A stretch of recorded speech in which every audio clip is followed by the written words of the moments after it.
What's up, y'all? Welcome to Tabletop Bros. Today we're going to be taking a final look at my Warhammer 40,000 Space Marine 2,000 point list. Finally finished painting to a tabletop standard and ready for a grand tournament. This weekend I was expecting to be playing in Tampa, Florida at the US Open, hosted by Games Workshop. Unfortunately, last minute the event was canceled due to a devastating hurricane. So last minute my team and I had to change our plans, and we're going to be heading up to Virginia for the Call to Arms 40K event. So I've been running the same list now for a few local RTTs, and I've gotten first place 3 times in a row and gone 9-0 undefeated. I made a couple of tweaks after the first RTT win, but I'm finally happy with my Space Marine Mechanized list.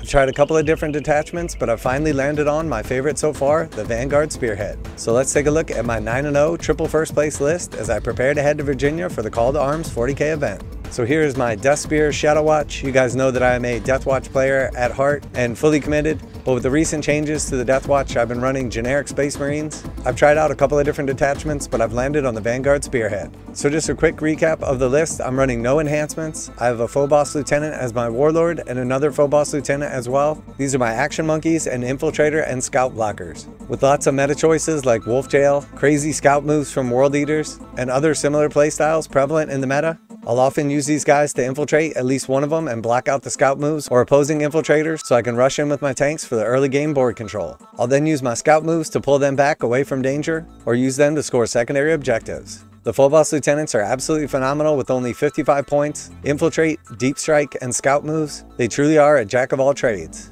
Next, I have 3 squads of identical assault intercessors. They reroll wounds against opponents on objectives. They're only 75 points apiece, each equipped with a single power fist and plasma pistol. And in order to make this a truly mechanized tank rush list, each squad of assault intercessors rides to battle in an impulsor, troop transport. Their 12-inch move allows me to rush up forward, 2 OC apiece to hold objectives, and if they're destroyed, the intercessors pile out with another 10 OC. Each of the impulsors is armed with 2 Fragstorm grenade launchers, Iron Hail heavy stubber, and the Balacatus missile array. With multiple blast weapons and a decent volume of firepower, they can make short work of any horde armies. Also, the versatility of the missile launcher allows me to do some high impact damage to key targets. Next, we have a squad of 6 Inceptors with 6 Assault Bolters. Coming in at 260 points, these guys are absolutely awesome. Not only can they kill extremely well with their 18 shots and sustained hits too, 2 damage apiece, they're also quite the Overwatch threat. If I have Oath of Moment on the target that I'll be overwatching, I typically average around 15 to 18 hits. Their Assault Bolters are twin linked, which means I'm rerolling wounds, and with 2 damage a pop, they're sure to do some damage.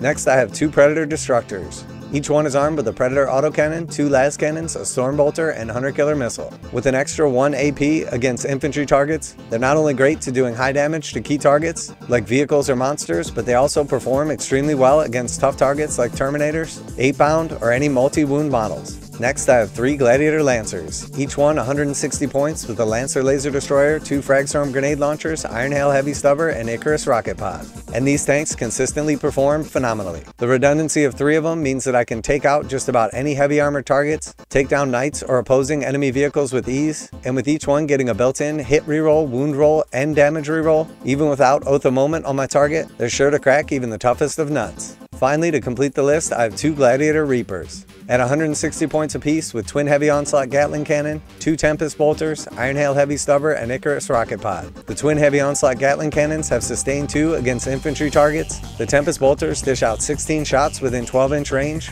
with rapid fire at 1 AP, and the Iron Hail heavy stubber and Icarus rocket pod can finish off what's left. In particular, against infantry with the sustained hits too, especially with Oath of Moment, they're once again a phenomenal Overwatch threat. So that is my 2,000 point list. So far it's been performing extremely well with 3 RTT wins in a row and giving me a high enough score in all my games to win the events. So I was really looking forward to the US Open and over 100 players competing with hopes to get a bunch of 40K games in. Unfortunately, the weather had other plans. So I'm still excited to head to Call to Arms. Unfortunately, I'm only going to get in 5 games, but I'm hoping to go at least 3-2, but I'd really love to go 4-1. I've been really happy with the list overall, even though I've run into quite a few different lists that ignore either the -1 to hit or the cover from my detachment rule. I found that the stratagems in this list are pretty nice. The ability to pick up both of my lieutenants and put them back into strategic reserves for a single command point. The ability to get 1 extra AP, an extra ballistic skill, and force a battle shock test has come in quite handy, but I do have to stay outside of 12 inches, so it's all about finding that sweet spot.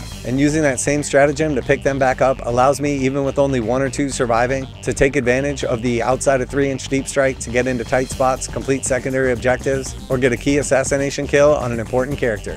So wish me luck as I'm all prepped up and finally painted, ready to take these bad boys to their first GT and represent the Deathwatch Space Marines. Let me know down below what you think of the painted army, what you think of my list, or if you have any questions. And don't forget to wish me luck. So yeah, that is my fully painted 2000 point Death Spear Shadow Watch, Vanguard Spearhead Space Marines. And that's it from the Tabletop Bros. Later!